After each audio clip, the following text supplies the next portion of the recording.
Hello, what's good, people? Today I'm doing a Jeff Buckley song, Lover You Should Have Come Over. This is for a student of mine at the college, but I thought I would make it public if anybody wants to learn the song. Jeff used some really advanced chords in this song and some really cool voicings. So I get into those and what they're called and how you finger them and what the notes are, how you create them. So, as you might know, Jeff Buckley was a really great guitarist before he even became like a singer, songwriter, and had his record deal. He was playing a lot of guitar. And so his advanced guitar techniques are really shown in this song. One of the tricky things about playing this song is that there's the straight acoustic, which is kind of what I'm playing, and then it sounds like there's either a 12 string or a high strung guitar. It sounds like a high strung Nashville tuning guitar that adds a second layer and more shimmer. Plus there's also the electric guitar part, which does embellishments as well. So some of the chords get extended or embellished by one of those two other guitars sometimes. So I try to find the core part of the acoustic guitar part here. Got it pretty close. There's a few little rhythmic accents that subtle things that happen throughout the song that you might want to dive into and fine tune, but you get the idea of the song, the chords, the structure of it, and the strumming and how to play the whole thing. So hope you dig this lesson. If so, like and subscribe and check out my other lesson videos. And here we go. Jeff Buckley, Lover You Should Have Come Over.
Whoa. What a jam. Alright, so basics of the song include this cool 6/8 vibe.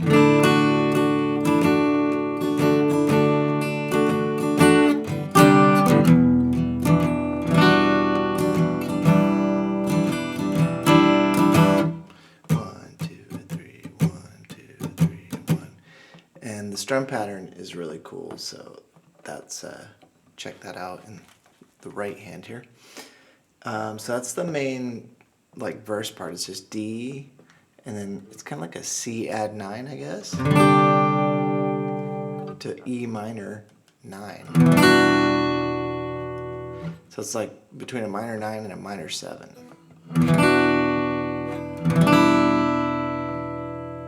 So it's a regular D with the hammer on.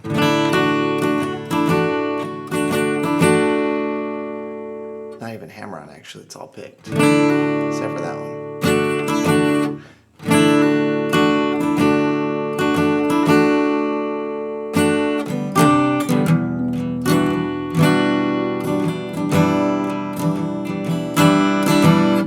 And there's these little accents throughout the song, especially on the transition. Okay, so D, C add 9, which I think just sounds like a just C, D, and G, and E minor 7, which is like an E minor, but you add the D, and then part of the time he puts the 9 in there. The 9 is the F sharp, and that's also played by the electric guitar sometimes, so it's hard to tell between the electric, the acoustic, and then what I think is a high-strung guitar, which ones are all playing that. I feel like the regular acoustic's keeping it straighter. But anyways, that's what I played there. And then the main part before the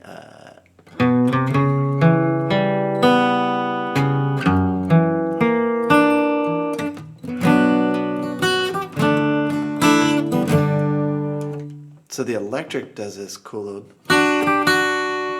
on that, and the walk up, and the pick out. Okay, so that's all electric. It sounds like the regular acoustic is just playing.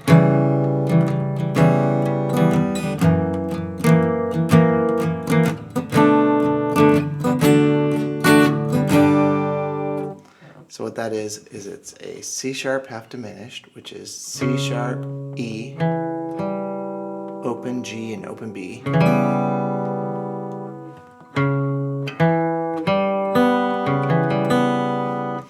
And then I just played the F sharp 7.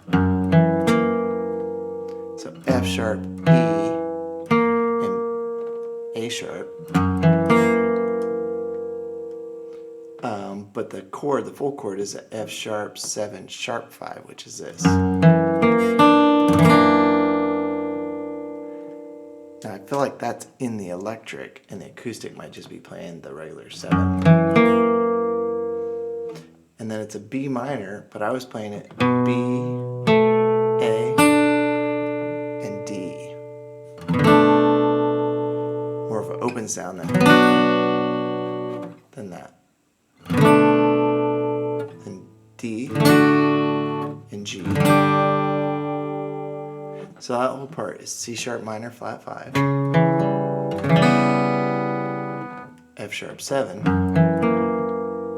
B minor, D, and G. And then go back. Does all that again, this again.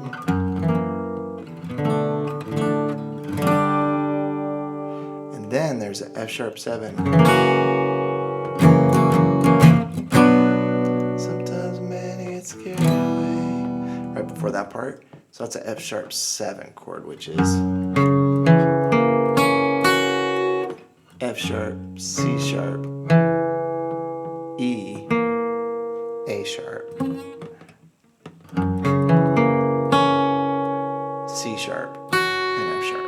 So a standard F sharp 7 chord.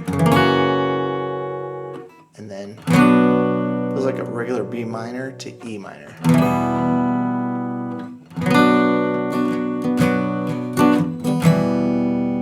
Does that 3 times. And then there's this long C chord.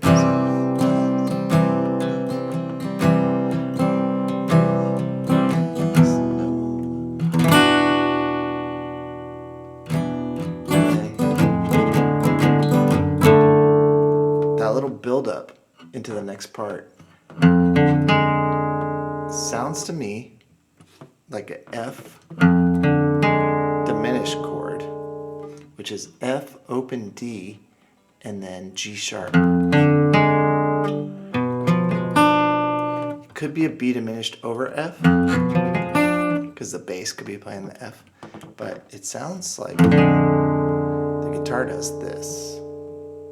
Okay, so it's F, D, G sharp. So first fret on the G string. Because then it goes to like a D over F sharp. But it doesn't sound like he plays a full D over F sharp. It sounds like F sharp, D, and A. And it goes to a G. So that whole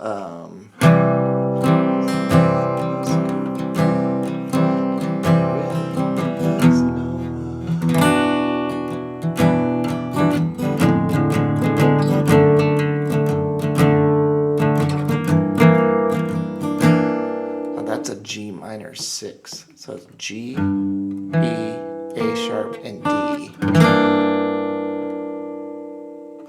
Next chord is A major 6. So it's A, F sharp, and C sharp. Then it's a B minor 7. But this cool voicing of a B, G, and D. Then you just move that up a whole step to C sharp minor. So C sharp, A, and E. Move that all the way up to 12. It's like an E minor 7. So E, C, G. Then it does the D major 6. Same as the A major 6 shape, but just here on D. So it's D, B, F sharp. Back down to the C sharp minor, B minor, A major 6. Now this is an F sharp minor.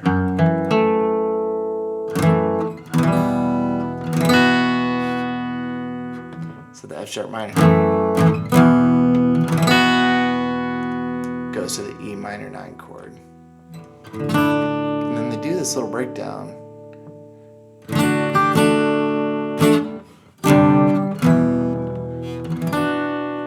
There's that cool little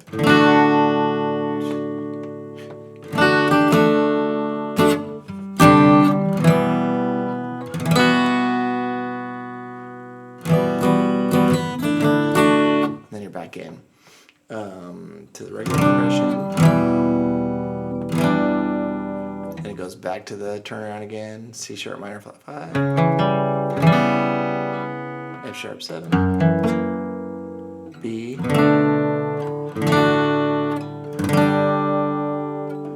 and then this time it's never over.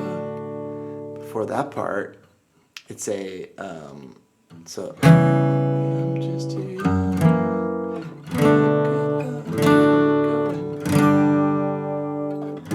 It's never over. That part right there is a G sharp diminished. So it's G sharp, F, B, and D. So you kind of put 2 on G sharp, 3 on B, and then bar your first finger here for F and D.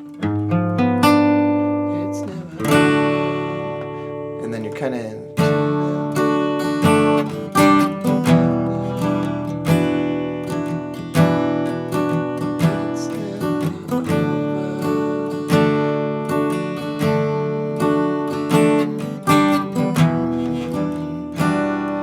it does that whole part, and then maybe I'm just too young. Same thing. This time leading up to the build up, the big part, it's a G minor 6. Like a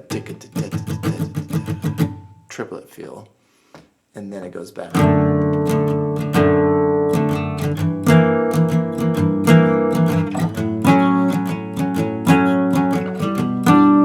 Same thing as the other part.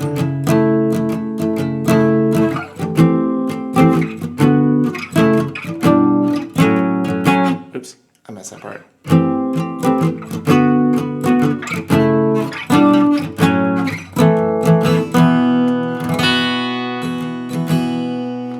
And that part happens a few times, and then eventually it's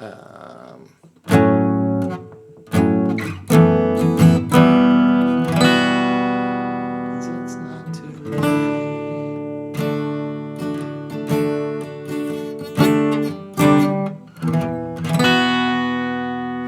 And the ending is just like the verse, but they just do it one time.